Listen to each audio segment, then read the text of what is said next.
ইরানকে দমানোর জন্যই কি তাহলে মধ্যপ্রাচ্যে ৫০,০০০-এরও বেশি সেনা মোতায়েন করল যুক্তরাষ্ট্র? কিন্তু এই পরিকল্পনা বাস্তবায়ন করতে পারবে কি মার্কিন প্রশাসন? এরই মাঝে পারস্য উপসাগরীয় অঞ্চলে থাকা যুক্তরাষ্ট্রের সামরিক ঘাঁটিগুলোর নাজেহাল অবস্থা করেছে ইরান। বিশ্লেষকদের মতে মধ্যপ্রাচ্যের নিয়ন্ত্রণ অনেকটাই হারিয়ে ফেলেছে মার্কিন প্রশাসন। তবে কি টিকে থাকার লড়াই চালিয়ে যেতেই ইরানের বিরুদ্ধে এমন চাপ প্রয়োগের নীতি অনুসরণ করতে চাইছে যুক্তরাষ্ট্র? যদিও তেহরানের কড়া হুঁশিয়ারি, হরমুজ প্রণালীতে আঘাত এলেই জ্বলবে আগুন পুরো মধ্যপ্রাচ্যে। প্রশ্ন হলো, কোন দিকে যাচ্ছে চলমান যুদ্ধের পরিস্থিতি?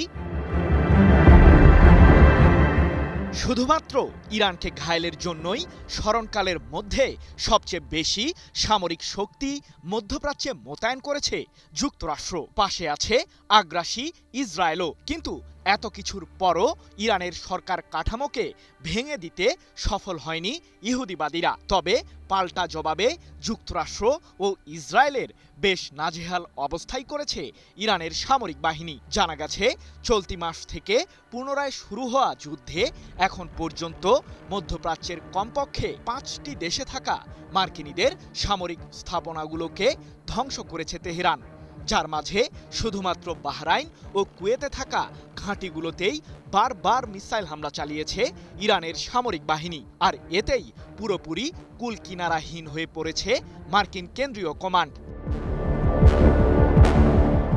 তবে পরিস্থিতি সামাল দিতে এবার ভিন্ন কৌশল অনুসরণ করছে যুক্তরাষ্ট্র। মধ্যপ্রাচ্যে নিযুক্ত মার্কিন কেন্দ্রীয় কমান্ড সেন্টকম এক বিবৃতিতে জানিয়েছে, বর্তমানে পারস্য উপসাগরীয় অঞ্চলের বিভিন্ন প্রান্তে যুক্তরাষ্ট্রের ৫০,০০০-এরও বেশি সেনা মোতায়েন আছে, যারা মূলত চলমান যুদ্ধ মোকাবিলায় নিরলস পরিশ্রম করছে। ১৪ জুলাই এক প্রতিবেদনে বিষয়টি নিশ্চিত করেছে রাশিয়ার রাষ্ট্রীয় সংবাদ মাধ্যম তাস। যদিও চলতি বছরের ফেব্রুয়ারিতেও মধ্যপ্রাচ্যের জলসীমায় ৩টি বিমানবাহী রণতরী মোতায়েন করেছিল মার্কিন প্রশাসন, যাতে ছিল ২ শতাধিক যুদ্ধবিমানের বিশাল বহর। সে সময় ইসরায়েলের সাথে যৌথভাবেই ইরানের বিরুদ্ধে দফায় দফায় আঘাত হেনেছিল মার্কিন কেন্দ্রীয় কমান্ড। লক্ষ্য ছিল ইরানের পারমাণবিক ও ক্ষেপণাস্ত্র কার্যক্রমকে মাটিতে মিশিয়ে দেওয়া। কিন্তু সে যাত্রায় খুব একটা সফল হতে পারেনি প্রেসিডেন্ট ডোনাল্ড ট্রাম্পের নেতৃত্বাধীন মার্কিন প্রশাসন। এবার অবশ্য বৈশ্বিক সামুদ্রিক করিডোর হরমুজ প্রণালীর দিকে নিজের আগ্রাসী চোখ রাঙিয়েছেন প্রেসিডেন্ট ট্রাম্প। এরই মাঝে তিনি জানিয়ে দিয়েছেন, হরমুজ প্রণালী দিয়ে নিরাপদে জাহাজ পারাপারের জন্য ২০% শুল্ক আরোপ করবে মার্কিন প্রশাসন। কিন্তু ইরান কি ট্রাম্পের এই ষড়যন্ত্র বাস্তবায়ন করতে দেবে?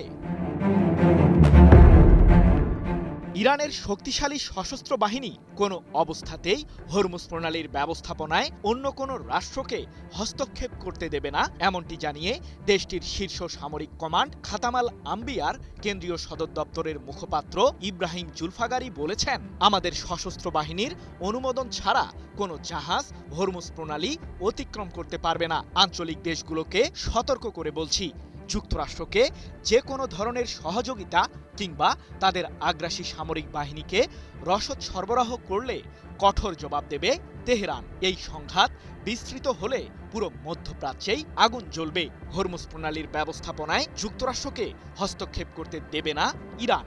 এক প্রতিবেদনে এমন তথ্যই জানিয়েছে ইরান ভিত্তিক সংবাদ মাধ্যম মেহের নিউজ এজেন্সি। বিশ্লেষকরা বলছেন, হরমুজ প্রণালী ইস্যুতে যুক্তরাষ্ট্র বেশি বাড়াবাড়ি করলে মহাসংকটে পড়বে বৈশ্বিক জ্বালানি পরিস্থিতি। একই সাথে বন্ধ হয়ে যেতে পারে মধ্যপ্রাচ্যের আরেকটি সামুদ্রিক করিডোর বাব আল মান্দা প্রণালীও। কারণ এরই মাঝে ইরান সমর্থিত ইয়েমেনের হুথি বিদ্রোহীরা এ বিষয়ে যুক্তরাষ্ট্রকে হুমকিও দিয়েছে। সৃজন মাহমুদ, নিউজ 24।